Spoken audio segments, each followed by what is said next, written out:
Okay, this is a video to show you how to test an exhaust system for leaks. And what I'm showing you here is the exhaust pipe to muffler connection on 2008 Corolla. And this has got donut gasket, but it's also got two slip couplings on either side, which were part of a repair.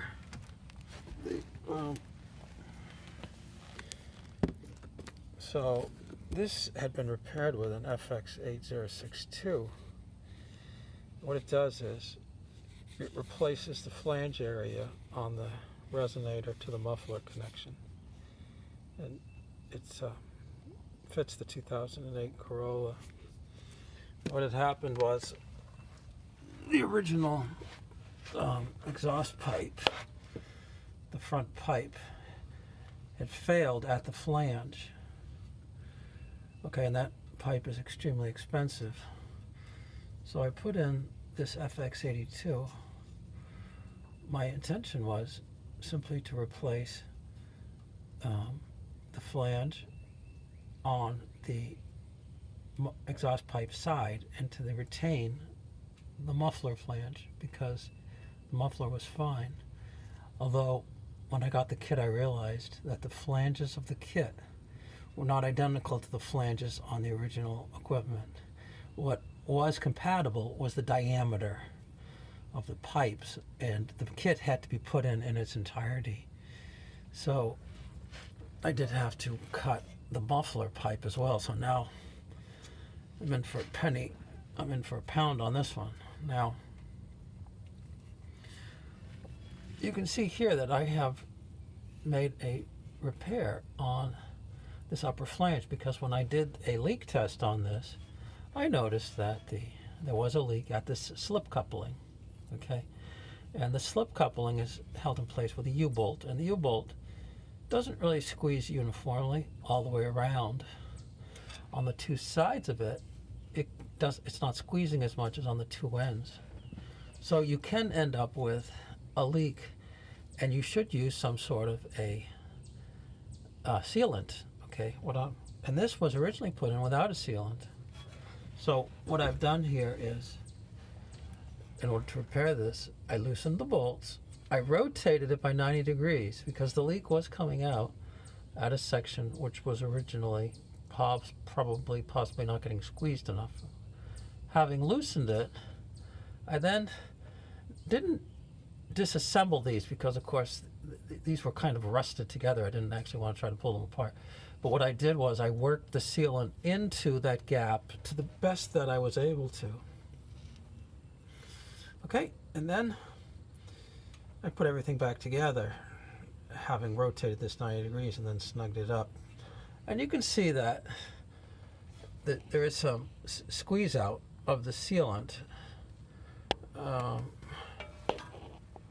not sure, that might be too much light. At the junction, indicating that I was able to get sealant down into that section where the seal was not good. Okay, the whole purpose right now is to simply show you how to test this. Okay, and the best way to do this is if you have a shop vac in which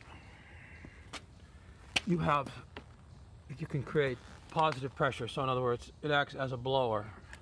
When you attach the hose to the front, it acts as a vacuum. It exhausts out this point. But if you attach the hose to the back, it's sucking in. It's actually an air pump. Okay? Now, what you do is you fasten it to the exhaust pipe. Okay? And I use the metal tape because I get a better seal. Using other tape, I have found that it just blows off. So that's not good. Okay. Then you turn it on and create your positive pressure. Now you want...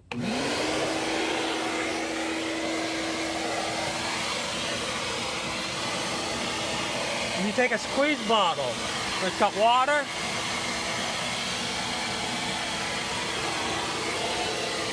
And some dish soap.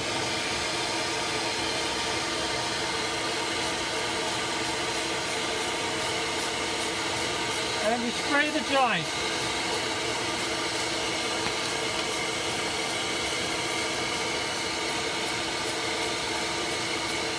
You get the idea. You can see some bubbles coming from the donut. So there is a leak at the donut. You can also look at the bottom slip joint. I did not do a repair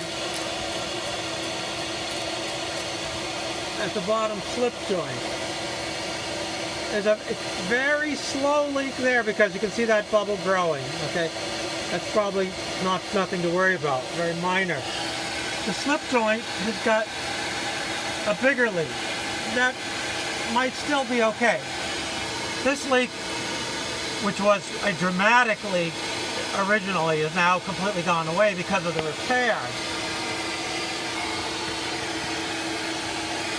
Okay, now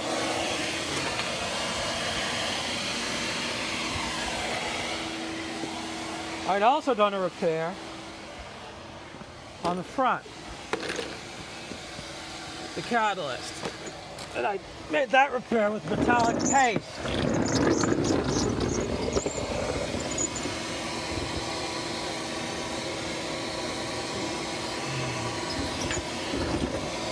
Okay, now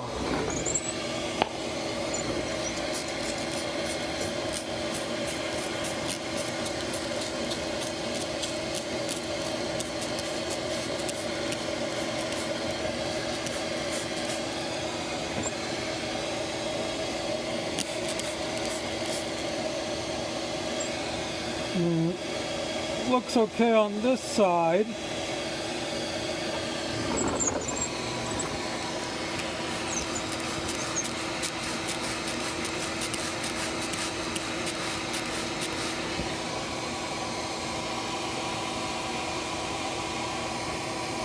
And it looks okay on that side. And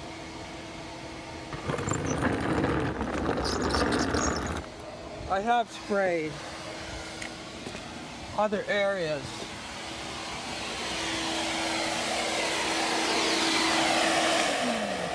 Okay, I have sprayed other areas just to find other leaks. This was just a demo, of course, just to show you how you do it. This technique is very sensitive. You can find a bubble that's just growing by a very small amount. Now, another way to do this is to just start the engine and try to run your hand over it to see if air is coming out. That's a kind of the cheap man's version. That's nowhere nearly as good, because after running the engine for a few minutes, you find, first of all, the exhaust is extremely hot. You can't really get your hands into those areas that you'd like. And even in areas where you could never get your hand into it, the soapy water will show the bubble. Okay, so what I'm going to do now is I will hit pause, I will disconnect, and I'll start the engine, and we'll just do a sound test, okay? And we'll also do a back pressure test on the rear muffler just to see. We can see here there are some leaks, but now we're going to run a test to see whether or not I think this will pass inspection. Okay, I'll hit pause. Okay, I've unpaused. I started the car and I warmed it up. It's been sitting for about 15 minutes idling. And now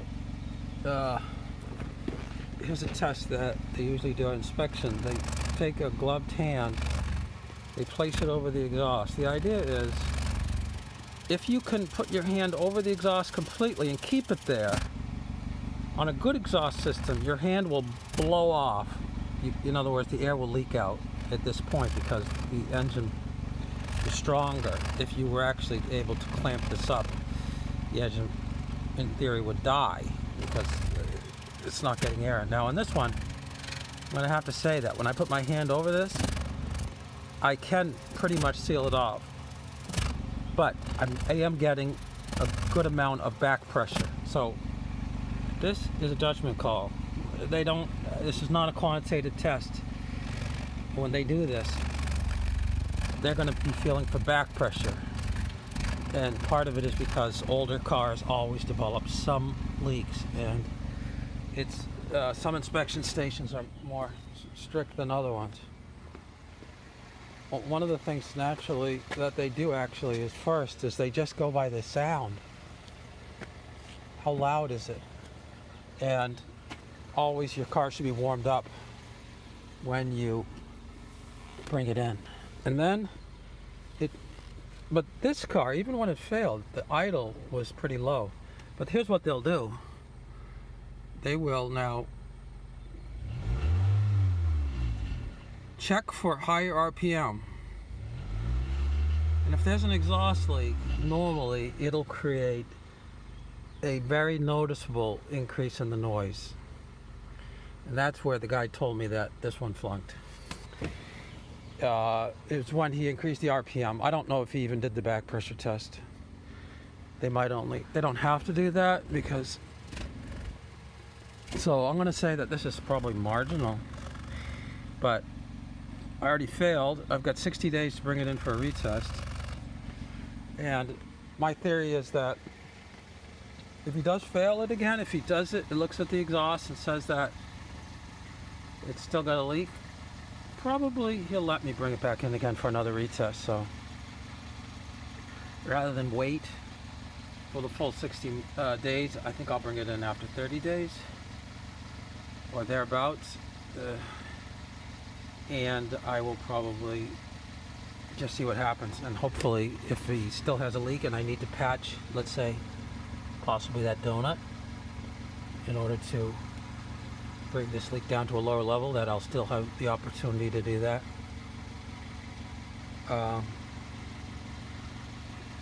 Okay, that's it. Thanks.